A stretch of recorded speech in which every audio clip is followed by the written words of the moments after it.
Welcome home to philosophy, where we wonder about everything and anything is possible. Hi, I'm Dr. Robert Corey, the Laughing Philosopher. Life is complicated.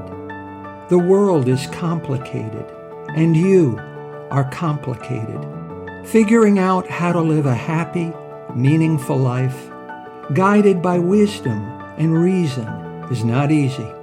Is life a game? What is love? Should I fear death? Is this a just world?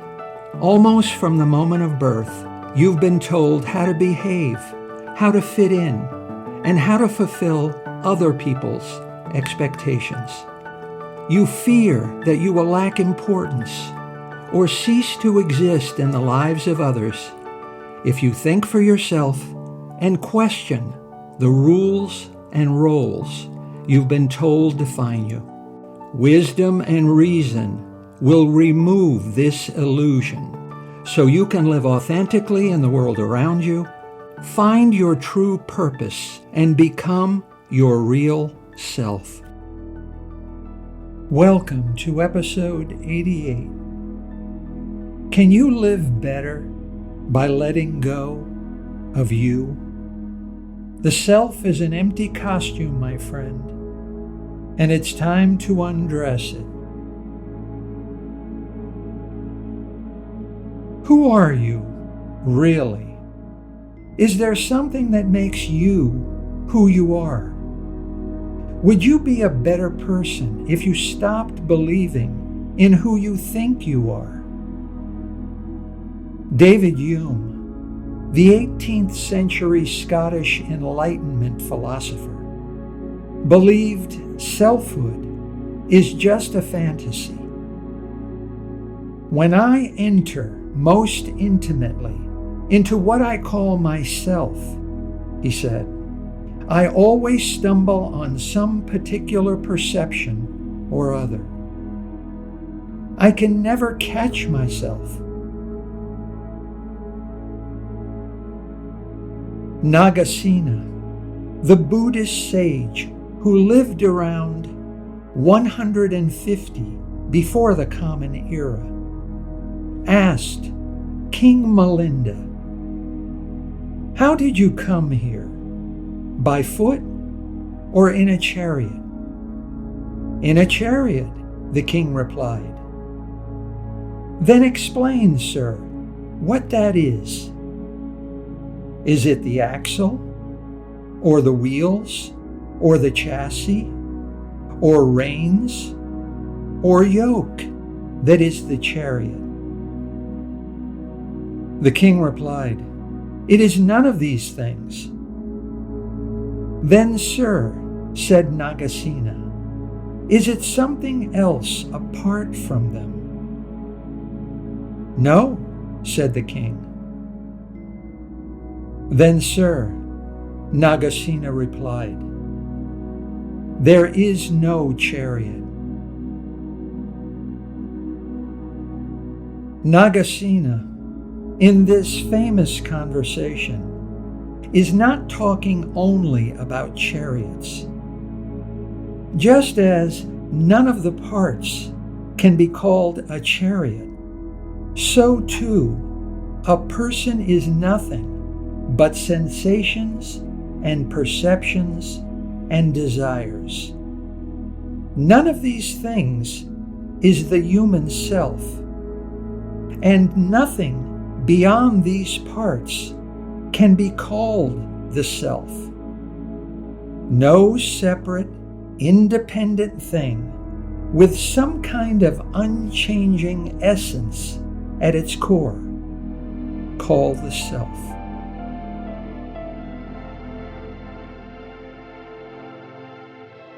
Can you catch yourself?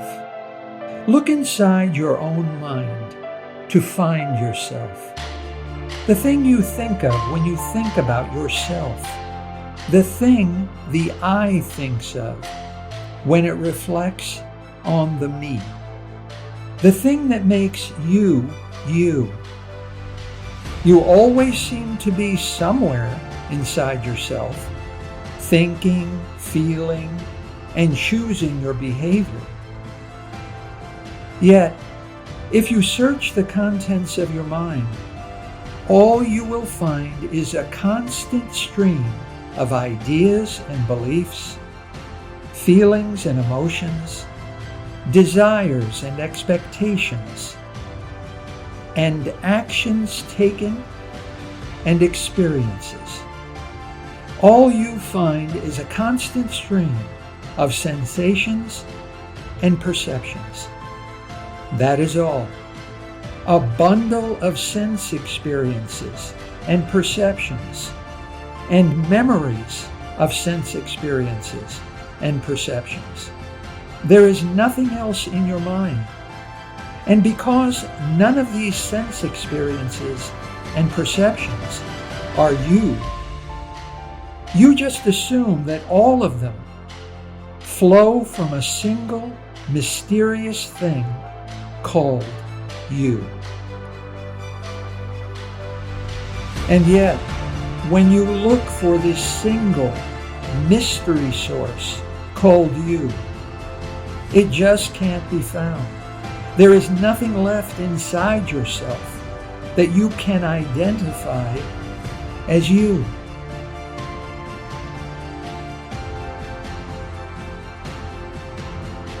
Almost from the moment of birth, you've been told there is a thing inside yourself that makes you uniquely you.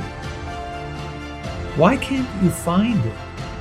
All there seems to be is an endless stream of sense experiences, and you are not any of these perceptions of things you see, hear, smell, taste, or touch. Whenever you think of yourself, whatever bundle of sensations and perceptions are flowing through your consciousness at that moment, that's what you think of when you think of yourself. You are that stream. That bundle is you. And the thing that makes you you is not permanent and unchanging. That bundle, that stream, is constantly flowing and changing. Canned food lasts longer than you. Present you and past you and future you are not the same you. Aristotle said, "I count him braver who overcomes his desires than him who conquers his enemies. For the hardest victory is over self."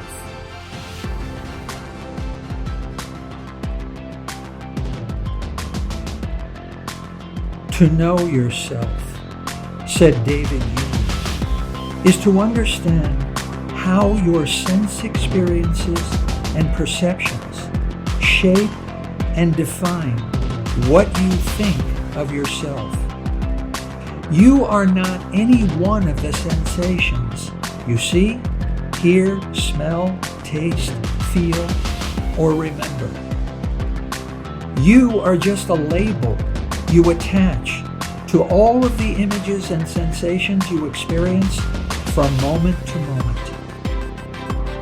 John Locke, one of the most influential English Enlightenment philosophers, thinks of the human self as a tabula rasa, or blank page.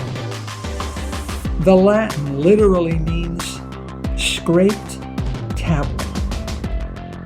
Our five senses and perceptions then fill the page. Self-reflection simply means becoming better acquainted with how these past experiences and perceptions shape your sense of self. Self-knowledge frees you from being bound by or being limited by them. Your self-image is not a prison. You are capable of more than you can imagine. You are free to be more than you think you are. You are free to dream and to realize the dreams you have about yourself.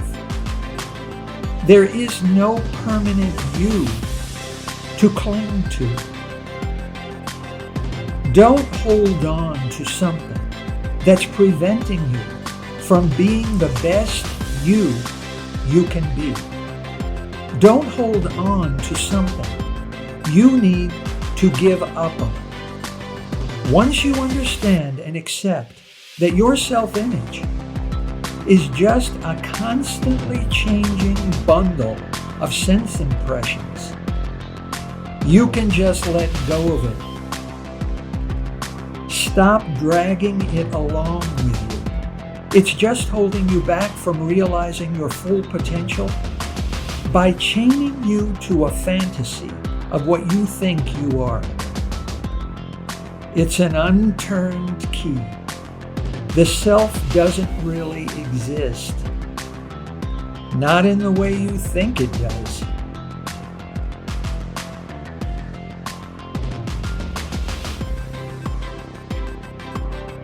Frank Zappa said, "If you end up with a boring, miserable life because you listen to your mom, your dad, your teacher, your priest, or some guy on television telling you how to do your shit, then you deserve it.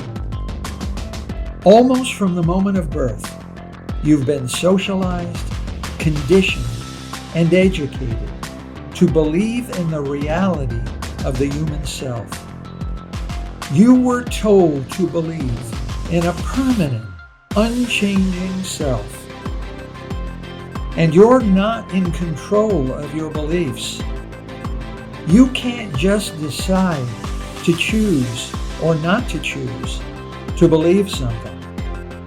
If you think you are free to choose your beliefs, then I want you to choose to believe Australia does not exist."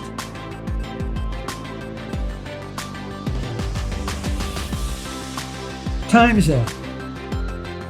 Question: kangaroos are native to which country? If you truly are free to choose your beliefs, then the correct answer is, what's a kangaroo?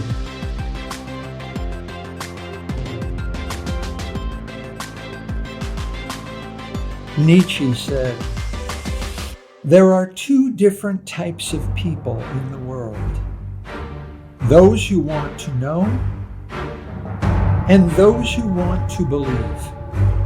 You know that the self does not exist, but it's too late for you to believe that the self does not exist.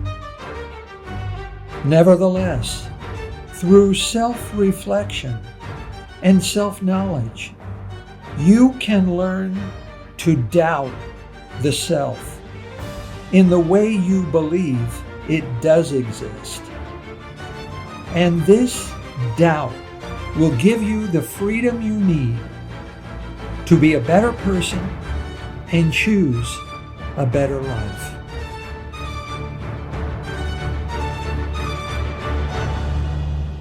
First, you will feel freer to try new paths to self-improvement, unconstrained by who you think you are and what you think you're capable of. There is no permanent, unchanging thing inside yourself, limiting your actions and dictating what you can and cannot do. If you feel like dancing, dance. If you want to try, try. If you want to go, you're free to go all the way.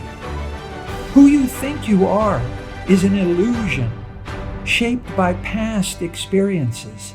Don't let a fantasy hold you back from trying new things. That's how humans learn and grow.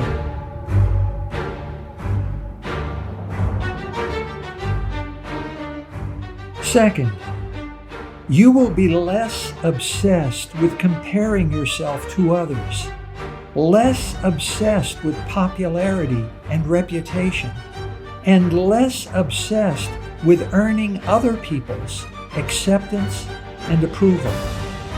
Nothing about you is solid. You are constantly changing. There is no judge inside yourself, and nothing permanent and unchanging inside yourself for it to judge. There is nothing permanent and unchanging inside yourself to compare to others, and nothing inside others to compare yourself to. Stop judging yourself and other people. Start seeing yourself and others as a project or work in progress. You are not the same person you once were. At certain points in your life, you stopped acting like a child. You started thinking for yourself, and you found purpose and meaning. You've changed. You're a better person now. Just keep getting better. Just keep changing and growing and improving. Lao Tzu, in the Tao Te Ching, said, "When you are content to be simply yourself and don't compare or compete, everyone will respect you."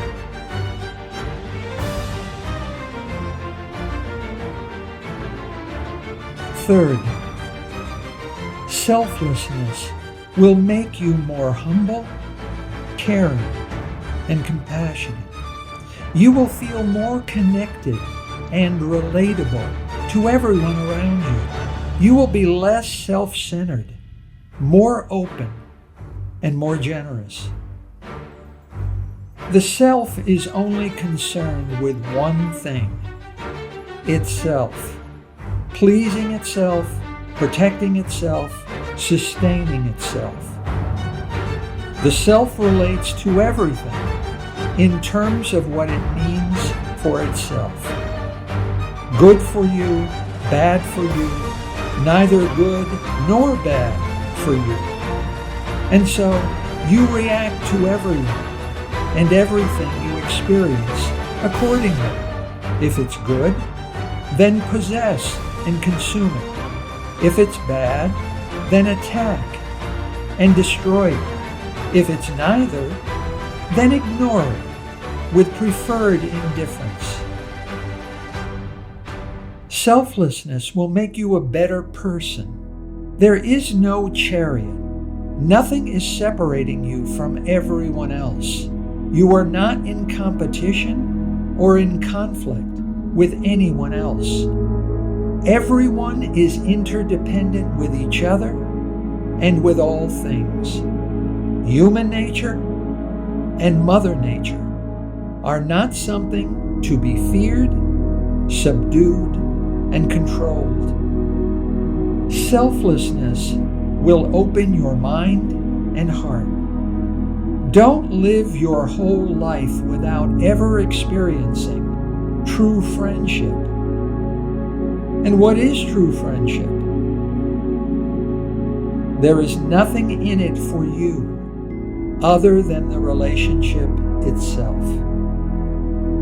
Friendship exists, so there will be more to life than buying and selling things with each other.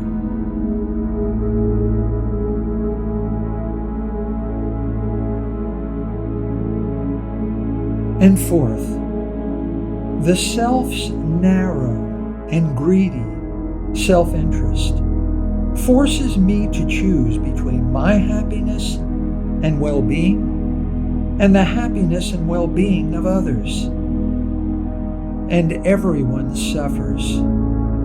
Selflessness means my happiness and yours are not separate, but one and the same. What helps me helps you, and what helps you helps me.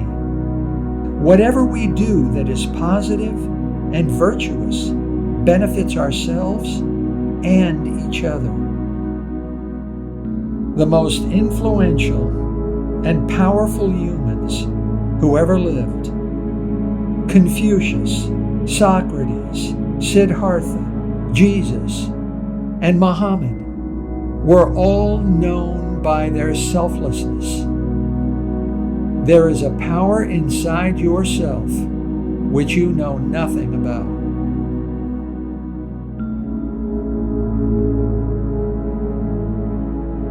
Today, and it is always today, you will find yourself in new and unfamiliar situations. You will interact with strangers. You'll be challenged to do something you've never done before. You will be tested by a changing world.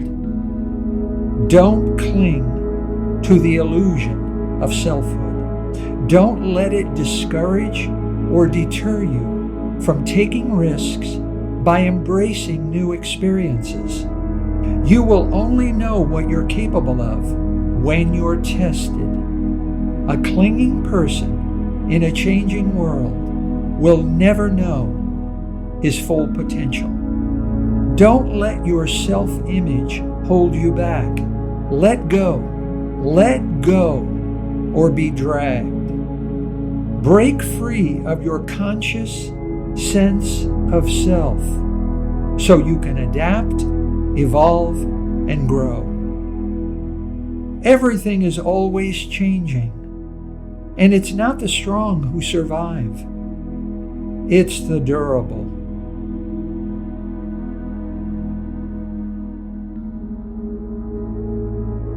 Doubt can seem like a bad thing, yet doubt is the unturned key to your chains.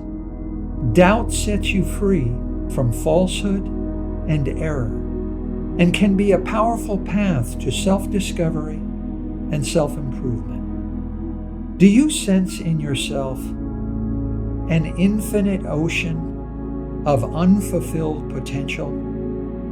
Do you sense that you are capable of amazing things? Do you sense a greatness in yourself, but it seems to just barely exceed your grasp?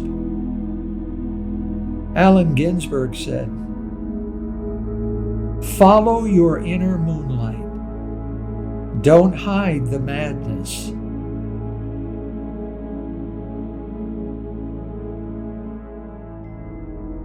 You is a fictional character. Time to expose the masquerade and live a better life. In the pursuit of selflessness, you will grow in wisdom and power. And the more you grow, the weirder you will appear to others. So be humble and compassionate toward those behind you on their own journey. Each person must face up to the madness that the self is an illusion. And at any moment, one can wake up and completely lose himself. And this madness will be so terrifying that many would rather die than face it. And so they do, every day, by the dozens. Nietzsche said, "The higher we soar, the smaller we appear to those who cannot fly." Let go of who you think you are and what you think you're capable of, and soar. You have nothing to lose but your chains. Just as the clouds are higher than the earth, what you're capable of being is higher than you can possibly imagine.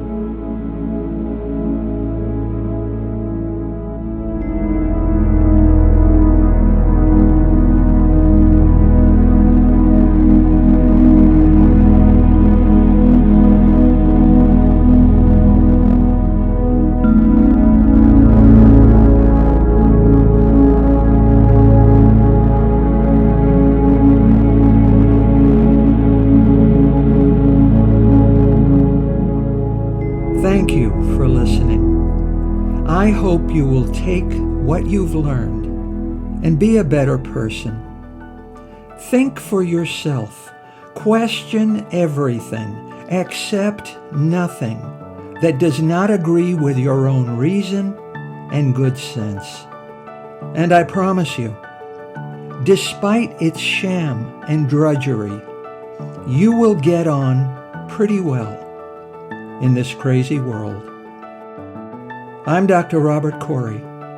Until we meet again, be good.